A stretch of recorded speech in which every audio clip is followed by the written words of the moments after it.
Good morning, students. This is Arindam Bagh here. In our previous presentation, we have discussed about the summary of Two Lady Ram. It's by Mulkraj Anand, and today our presentation will based on the justification of title. So let us move to the next slide. It is in PDF version, so bear with me. So what it is all about? Why the title is like that? So in Two Lady Rams, we have the Two Lady Rams are two characters over here. They are the two wives of Lala Jhindaram. The first one is Shukhi and the second one is Shakuntala. So they were called Two Lady Rams because they were the wives of Lala Jhindaram. So that's why, as per the practice, as Lala Jhindaram was awarded the knighthood by the British governor. So here his missus were also addressed as the lady, but the governor didn't was unaware about this fact that Lala Jindaram actually is married to two women and he has two wives. So later on, when it was disclosed, then both of the ladies were awarded or they were recognized as ladies.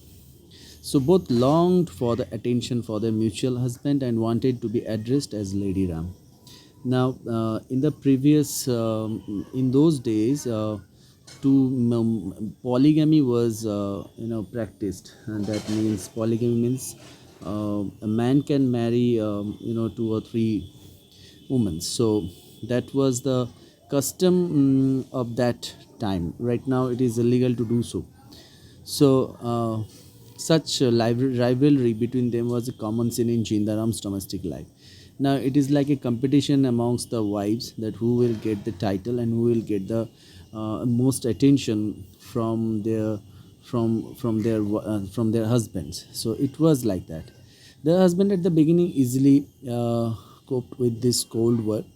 So that means these two characters, Shukhi and Shakuntala, though they were married to one man, but they have their issues with each other. They have sort of coldness, or rather we must say cold war like situation in the house. They used to live on two different part of the house, but they were connected by the husband here, and there was like a competition. But as the news of the award came to him, he simply ignored them. So initially, when he got the news that he is going to be awarded with the knighthood, so initially he was completely, was not very much interested or didn't pay attention to it. For he was, ignored it completely, ignored them. He got this award. He was quite sure about it, but he didn't think about the domestic problem, or he didn't realize that these two lady might create a scene over there. The problem arose when the invitation card for the garden party addressed only to Sir Jinda and Lady Ram. Lady Ram means it could be Shukhi or it could be Shakuntala. Anyone could be. So it was not decided yet that who is going to attend the party. So there was like a tug of war. He initially chooses young wife. I think I gave you the reason in the summary also why he chose Shakuntala, because Shakuntala was young and beautiful. So he initially chose his young wife Shakuntala to accompany him to the party. But Shukhi was furious because it is just not an award, but it is matter of prestige. It is a matter of recognition. So Shukhi was furious about it, and she protested it, and he was in a dilemma. Lala Jindaram was in dilemma that what he is going to do or how to tackle this situation, because the initial invitation was for only one lady. So therefore, he thought the governor could have, governor of the province, the king's representative, could easily resolve this, but they didn't. You know the story here. Now about the title, we have this here. Through this witty story, Mulkraj Anand has pointed subtly to the social condition of that time. Yeah, we can pretty much see that a man is married to two women, and they were living under the in the same house. They have their competition or rivalry. They were both curious or they were furious about their social acceptance and respect and control over their husband. For instance, the British still allowed the Mitraksha law. There was a law passed by the British people, and they used it on us. So according to Mitrakshar law, son had the birthright in property of father, whereas daughters had no right. So right now in India, the law has been changed. Right now, son or daughter, whoever it is, they will get they get their right on the property of their parents.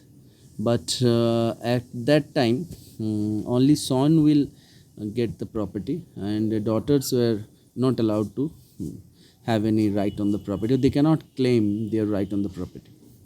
So British also allowed men to practice polygamy. Yeah, at that time, polygamy was quite common, and there was no rule whether all or any of those wives of a man could hold the title of lady in case the husband was suddenly ascended to a knighthood or viscountcy or earldom, dukedom, or any high rank. These are the ranks, in the British system, in British administration. These things were actually the ranks were there. So it was the practice of polygamy was there, but it was not clear to us, or it was not clearly said that that whether if a person who has more than one wife, whether they will also be awarded as knight, if they were promoted or ascended to knighthood. It was not clear at that time. So the colonial administration had not paid any concern to the women in the society. Right now in our country, in our state, we have specific department which address the problems of women and childs, and ministers are also there. And it's a very serious department where the rights of the women and rights of the children are protected. But back in those days, there was no such kind of system like that. Their only purpose was doing business, ruling the people, and taking the profit out of the country. That was the only primary concern of these British people, and they were hardly concerned about the rights of the women. And if they even when they heard about, when they were quite aware of this situation, the rights of the women were not protected, or it is they were exploited, things like that. So they didn't step in. So they were quite reluctant about this. This suggested the position of the woman at that time was negligible. So the status of man and woman in a country at that time, the status of man and woman was different. Right now we do not have any difference like this. So-called difference in front of the law, there is no difference. But socially, some people believe in some other theory. But the government standpoint is very clear. Man and woman are equally treated in our country as per the law. It's a different issue that the application of that law sometimes is different. So Shofar Jindaram proposed the idea of taking both Lady Rams, and since he married two wives, therefore he certainly had a right to call them both Lady Rams. So as per the suggestion, initially he didn't like the suggestion of the Shofar, because he thought it's below his dignity. So he rejected the idea, but later on he accepted it and worked accordingly. He used his chauffeur in this matter, brought both of the wives near the car and near the vehicle, and they were pushed inside, and he took both of his wives to the governor house, and governor was pleased to see them. They didn't restrict him for taking his two wives in there. So the only problem is there was the invitation card, which refers Lala Jindaram and Lady Ram. So there was no reference about the two Lady Rams. So he altered the words to get the entry in the gate. He altered it and put it as the two Lady Rams. So, and now this is the particular place where the title of this short story is justified. He altered it. He changed it according to his own demand or in own situation, and he was successful in it. And his alteration of the words from Lady Rams to the two Lady Rams was not his first experience of modification. It's suppose he had altered many more documents like this, and this suggests his cunning nature also. Sometimes being cunning is okay. And finally they reach the government house, and there nothing unpleasant happens. Even two Lady Rams were praised by her excellence for their wonderful saris, and Sri Jindaram was bestowed the Star of Knight, Commander of the Indian Empire, by His Excellency.